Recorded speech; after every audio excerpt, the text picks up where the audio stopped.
హైదరాబాదీ స్టైల్‌లో egg లబబ్దార్ curry చేసుకుందామా? అదే అండి గుడ్డు కొట్టేసిన కూర.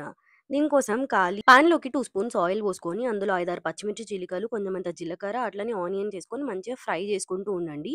ఈలోపు మిక్సీ తీసుకొని ఒక 3, 4 టమాటాలేసుకోండి. అందులోనే 5, 6 జీడిపప్పులేసుకొని మంచిగా గ్రైండ్ చేసుకోండి. ఈలోపు ఆనియన్స్ ఫ్రై అయి ఉంటది. అందులోకి పసుపు, ఇంకా అల్లం వెల్లిపాయ పేస్ట్ ఏసుకొని మంచిగా కలుపుకొని 2, 3 పుదీనా రెబ్బలేసుకొని, గ్రైండ్ చేసుకున్న టమాటో ఇంకా క్యాష్యూ ప్యూరీ కూడా ఇందులో ఏసుకోండి. కొంచెం ఆయిల్ పైనకి తేలిన తర్వాత ఇట్లా కొంచెం సాల్ట్ ఏసుకొని మంచిగా కలుపుకోర్రి. ఇప్పుడు మీ టేస్ట్‌కి తగ్గట్టు కారం ఏసుకొని మంచిగా కలుపుకోర్రి.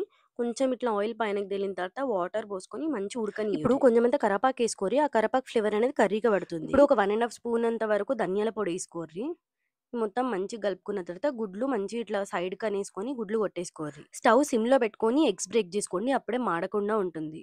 ఇప్పుడు ఇట్లా ఎగ్స్ పైన పించ్ ఆఫ్ పెప్పర్ పౌడర్ ఏసుకొని, అదే అండి మిరియాల పొడి ఏసుకొని మంచిగా మూత పెట్టుకోర్రి. ఎగ్స్ మంచిగా కుక్ అయిన తర్వాత ఇట్లా ఉల్టా ఏసుకొని కొత్తిమీరతోని మంచిగా గార్నిష్ చేసుకొని కొద్దిసేపు స్టవ్ హైలో పెట్టేసి ఆఫ్ చేసేసుకొని వేడి వేడి అన్నంలో సర్వ్ చేసుకొని తింటే చాలా బావుంటది. ఈ రెసిపీకి చాలా డిఫరెంట్ డిఫరెంట్ నేమ్స్ ఉన్నాయి.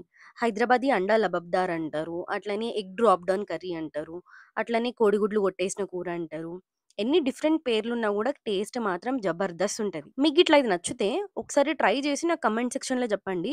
అట్లనే సబ్స్క్రైబ్ జేసుకోర్రి గదా జర.